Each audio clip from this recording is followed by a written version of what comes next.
Hey guys, welcome back to the channel everyone. I hope you are doing well. So guys, मैं आज आपके लिए एक और नया टॉपिक लेके आया हूँ जो कि है difference between gear cycle and gearless cycle. So which one is suitable for you. So guys, आपने देखा होगा ज़्यादातर ये कंफ्यूजिंग सा हो जाता है बिगनर्स के लिए कि वो कौन सी बाइक लें और कौन सी नहीं। सो आज हम इसके बारे में डिस्कस करेंगे और ये भी मैं बताऊँगा कि इसके प्रो क्या हैं, कॉन्स क्या हैं। So let's start. So guys, अब हम पहली बात करते हैं जो गियरलेस साइकिल है उनके बारे में। इसे हम बोलते हैं गाइज़ सिंगल स्पीड साइकिल, या टेक्निकल टर्म में हम इसे बोलते हैं single chain transmission. So guys, इसमें आपने देखा होगा एक सिंगल क्रैंक माउंट रहता है फ्रंट में और रियर में एक सिंगल गियर माउंट रहता है रियर व्हील के साथ। सो गाइज़, इसमें एक नॉर्मल सी मैकेनिज़्म होती है जिसके थ्रू आप इसे फास्टर या स्लोअर लेके जा सकते हैं, और वो डिपेंड करता है आपकी पैडलिंग पावर पे। अब बात कर लेते हैं गाइस इसकी एडवांटेज के बारे में। आपने देखा होगा ज़्यादातर गाइस ये बाइसिकल्स जो हैं चीपर होती हैं गियरलेस साइकिल के कंपैरिजन में, बिकॉज़ यहाँ पे कोई गियर सिस्टम्स नहीं रहता है। दूसरा ये है कि गाइस इसमें मेंटेनेंस जो रहता है, मेंटेनेंस कॉस्ट जो रहती है वो काफ़ी लेस रहती है, बिकॉज़ इसमें ज़्यादा आपको मेंटेन करने की ज़रूरत नहीं है गियर साइकिल की तरह, बिकॉज़ उसमें बहुत सारे कंपोनेंट्स आ जाते हैं, जैसे डिरेलर हो गया और जॉकी व्हील्स हो गया, और उसमें कैसेट रहता है, तो उसको मेंटेन करना थोड़ा सा हेक्टिक हो जाता है। और यहाँ पे जो गियरलेस साइकिल है उसमें ऐसा कोई मैकेनिज़्म नहीं रहता है, तो इस वजह से ये थोड़ी मेंटेन करने में इजी वे में आप इसे मेंटेन कर सकते हैं।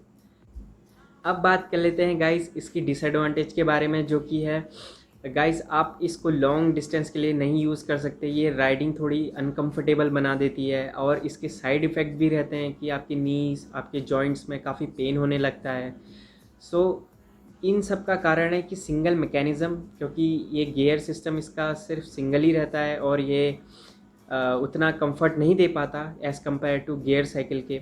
अब दूसरी बात करते हैं, ये बाइसिकल्स जो हैं गाइस ये हिली एरिया के लिए तो बिल्कुल नहीं है, बिकॉज़ जब आपको थोड़ा सा इंक्लिनेशन फील होता है तो आपको स्ट्रेस ज़्यादा देना पड़ता है पैडलिंग पे, क्योंकि एज आई सेड इसमें सिंगल मैकेनिज़्म है तो एक ही गियर्स में रहता है, और जो चेन है वो थोड़ी टाइट रहती है, तो उस वजह से आप कैपेबल नहीं है कि आप इसे हिली एरिया में राइड कर सकें।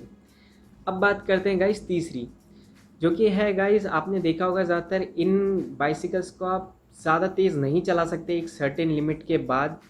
तो ये यहाँ पे एक मेजर फैक्टर है अगर आप स्पीड में थोड़ा जाते हैं, हालांकि नहीं जाना चाहिए, पर स्टिल इनकी एक सर्टेन लिमिट ही रहती है, उस वजह से ये बीट हो जाती है गियर वाली साइकिल के साथ।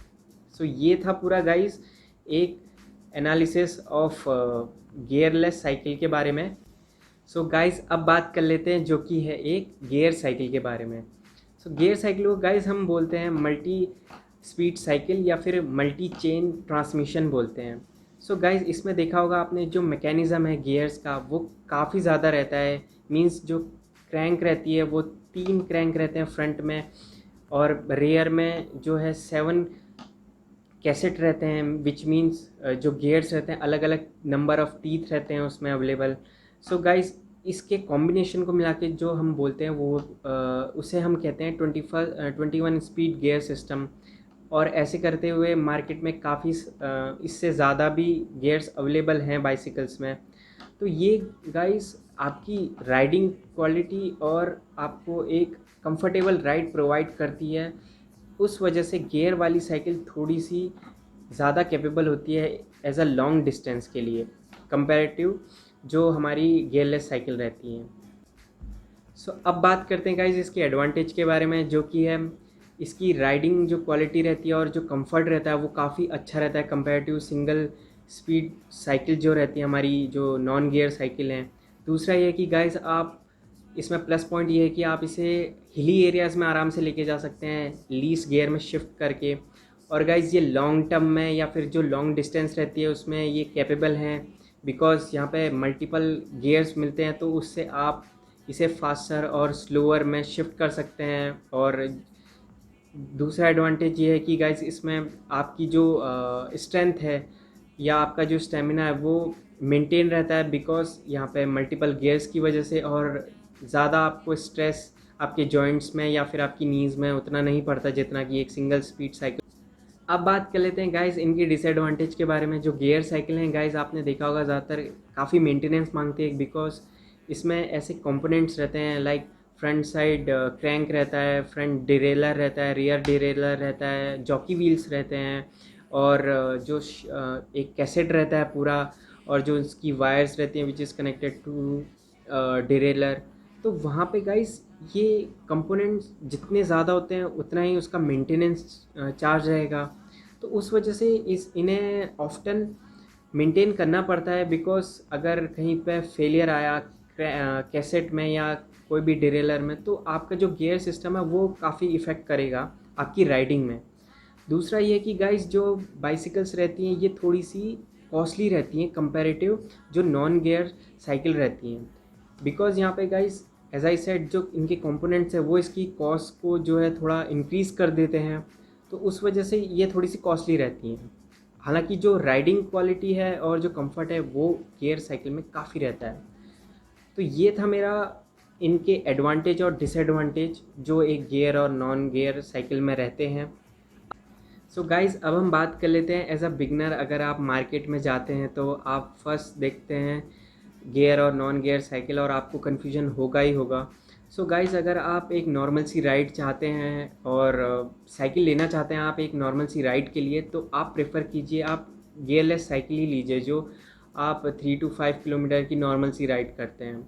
अब वहीं पे हम बात कर लेते हैं गाइस, अगर आप थोड़ी एडवेंचर एक्टिविटी करते हैं, ऑफ रोडिंग करते हैं और या हिली एरिया में राइडिंग करते हैं, तो वहाँ पे मैं कहूँगा गाइस आप गियर वाली साइकिल लीजिए, क्योंकि आपको वहाँ पे मल्टीपल गियर मैकेनिक्स मिल जाती है, तो उस वजह से आपकी राइड थोड़ी कंफर्टेबल हो जाएगी, क्योंकि गियरलेस साइकिल वहाँ पे उतनी कैपेबल नहीं रहती हैं ऑफ रोडिंग या फिर कोई भी अलग टेरेन में। सो आप वहाँ पे प्रेफर कीजिए आप गियर वाली साइकिल लीजिए। सो गाइस दूसरा फैक्टर है कॉस्ट। कहीं ना कहीं गाइस कॉस्ट हमारा एक मेजर प्ले रोल करती है, क्योंकि आपने देखा होगा ज़्यादातर जो गियर वाली साइकिल हैं वो 10,000 के अबव ही आती हैं, और कुछ कुछ सिनेरियो में अगर आपको 10,000 के बिलो गियर वाली साइकिल मिल जाती है तो आप डेफिनेटली आप उसे प्रेफर कीजिए, क्योंकि वो थोड़ी आपकी राइड क्वालिटी अच्छी बढ़ा देगी। दूसरा ये कि गाइस अगर आपका बजट बहुत टाइट है और आप गियर वाली साइकिल नहीं ले पा रहे हैं तो आप गियरलेस वाली साइकिल लीजिए, और कुछ टाइम बाद उसे गियर सिस्टम उसमें आप एडिशनली लगवा सकते हैं थोड़ी सी मॉडिफिकेशन के साथ। तो ऐसा ज़रूरी नहीं है कि गियरलेस साइकिल में आप गियर नहीं लगा सकते हैं, और उसमें थोड़ी इन्वेस्टमेंट चाहिए रहती है, तो आप एक ये काम कर सकते हैं। सो गाइस ये रहा मेरा पूरा एनालिसिस अबाउट कि आपको कौन सी बाइसिकल लेनी चाहिए और कौन सी नहीं, लॉन्ग टर्म में या फिर अगर आप शॉर्ट टर्म में देख रहे हैं तो आपको कौन कौन सी बाइक्स में आप you can go for it.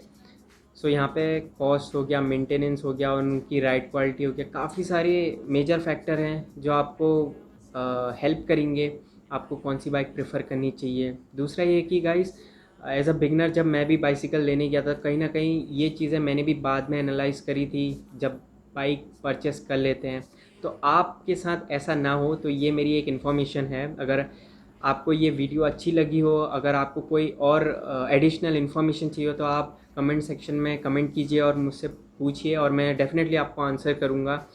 और ऐसे ही वीडियो मैं लेके आता रहूँगा गाइज़, आपको इन्फॉर्मेशन देते रहूँगा। सो तब तक के लिए मैं आपसे विदा लेता हूँ और एक और नए वीडियो में आपसे मिलूँगा। सो तब तक के लिए स्टे फिट और अपना हेल्थ का ध्यान रखिए, हाइजीन का ध्यान रखिए, और ये कोविड-19 से फाइट कीजिए। और तब तक के लिए मैं मिलता हूँ आपसे नेक्स्ट वीडियो में, तब तक गुड बाय।